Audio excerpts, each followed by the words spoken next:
Lorsque Allah créa Adam alayhi salam, il fut placé dans un paradis de beauté, sans effort, sans douleur. Mais très vite, Adam ressentit une tristesse, une solitude profonde. Et Allah, dans sa sagesse, ne lui créa ni copain, ni une maman même, ni encore un voisin ou un compagnon, mais en fait une épouse, une femme. وَخَلَقَ مِنْهَا زَوْجَهَا لِيَسْكُنَ إِلَيْهَا. Et il créa d'elle son épouse pour qu'il trouve auprès d'elle la tranquillité. Ce n'était pas un simple besoin fonctionnel, c'était un besoin du cœur, un besoin d'apaisement, de compagnie, de connexion profonde. Et quand Adam et Hawa furent séparés sur terre, ils ont tout fait pour se retrouver. Leur point de retrouvailles, selon certaines traditions, serait Arafat, le lieu du pardon, du pèlerinage, de la miséricorde et peut-être aussi symboliquement de l'amour retrouvé. Donc le cœur du sujet aujourd'hui, c'est un silence lourd de jugement. Oui, aujourd'hui, ce que je veux poser avec vous, c'est une injustice qu'on ne voit plus tant elle est ancrée. C'est pourquoi dans nos sociétés est-il tabou d'aimer? Pourquoi est-ce une honte d'exprimer un sentiment, un désir sain, même dans le cadre de l'illicite, ce qui est illicite? Ce sujet, en fait, m'a été soufflé par les retours que j'ai reçus suite à ma série Dans le cœur d'une femme musulmane. Donc, il y a des femmes m'ont confié avec émotion, parfois avec douleur, qu'elle avait peur de dire qu'elle l'aimait, qu'elle désirait, qu'elle espérait un époux, ou bien même avec leur époux, avec qui partager tendresse et complicité. Et ce n'était pas juste les femmes maghrébines ou au Moyen-Orient, non, même en Occident, même en milieu cultivé, il y a ce blocage-là, et même aussi il y a quelques hommes.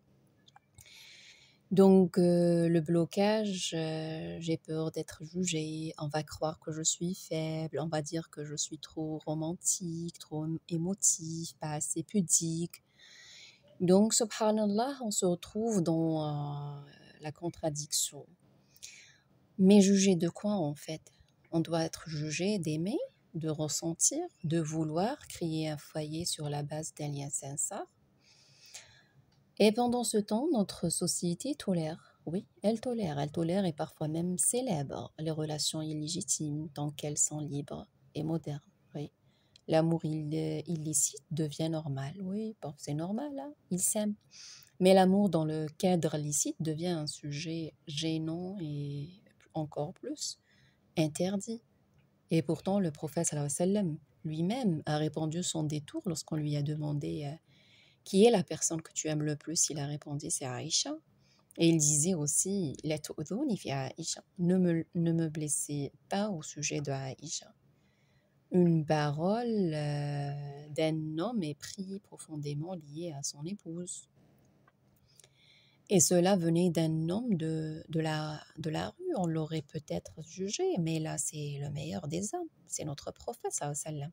Celui qui a reçu la révélation. Il n'a pas dit mon père, ni même Khadija radiallahu anha, c'était la préférée de ses épouses, la première qu'il a protégée, parce que c'est la maman de ses enfants, etc. Donc, ni sa fille Fatima, qui était sa chérie, il a répondu avec vulnérabilité, vérité et cohérence avec son cœur à ce moment-là, à cette période de sa vie, que c'était Aïcha. Donc, paradoxe social et aussi une confusion émotionnelle dans nos sociétés. Un homme peut se marier avec plusieurs femmes même, mais c'est un droit ou pas, c'est autre chose qui peut être appliqué dans des conditions strictes et on doit voir beaucoup de choses, mais paradoxalement, il n'a pas le droit social d'aimer sincèrement une seule femme, de la choisir avec le corps, de parler de son attirance, de ses émotions, de son projet d'avenir avec elle, etc. Et c'est pareil, voire pire pour les femmes. Donc on tolère le halal sur le papier, mais on le rend émotionnellement interdit, on bride en bride, oui, les sentiments sous prétexte de pudeur. Mais de quelle pudeur vous parlez lorsque c'est Allah qui a mis ça, licite, halal? De quelle pudeur on parle si Allah il a mis la main dessus? En oubliant que la pudeur n'a jamais été l'annulation de l'émotion. Ça n'a rien à voir, la pudeur, c'est autre chose. Et cela a des conséquences graves, des générations entières qui n'osent pas dire je t'aime, vivre des mariages froids et distants, pensant d'être pieux, c'est ne pas ressentir. La piété, ça n'a rien à voir d'avoir des sentiments. Bien sûr, on parle toujours dans le cadre licite, hein, le halal.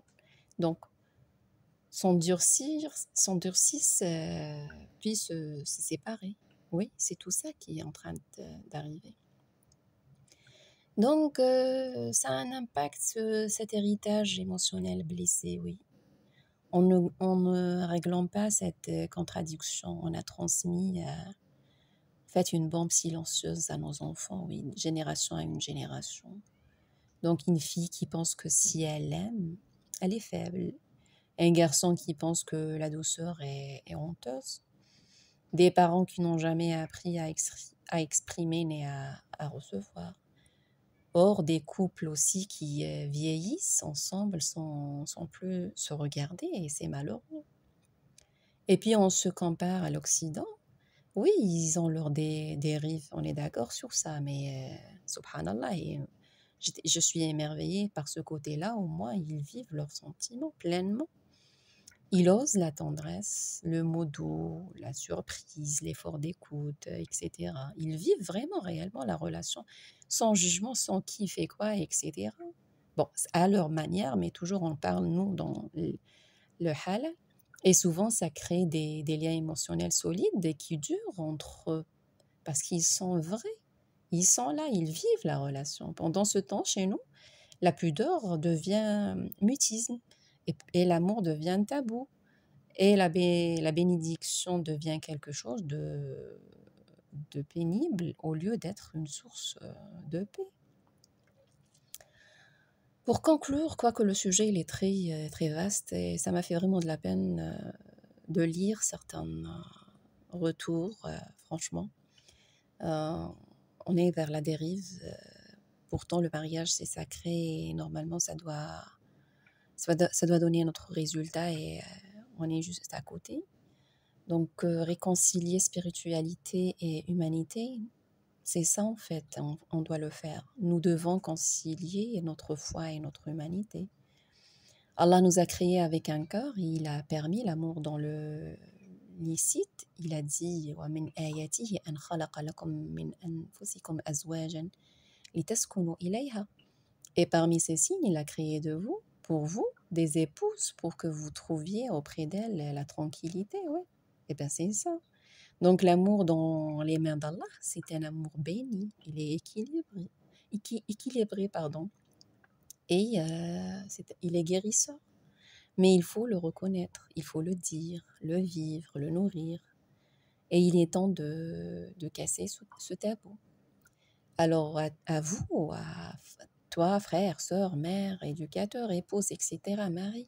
Donc osez dire que vous aimez. N'ayez pas honte de ton humanité. Il faut être humain. Ne juge pas ceux qui veulent construire leur vie avec sincérité. Et surtout, enseigne à tes enfants qu'un amour licite est une lumière, est un équilibre en soi pour la famille, pour le couple, pour la famille. Et ça va aller jusqu'à l'équilibre de toute la société. Et puis voilà, merci d'avoir écouté ce podcast. Si tu veux aller plus loin, partage autour de toi et n'oublie pas, tant que le cœur marche, le chemin continue, Inch'Allah.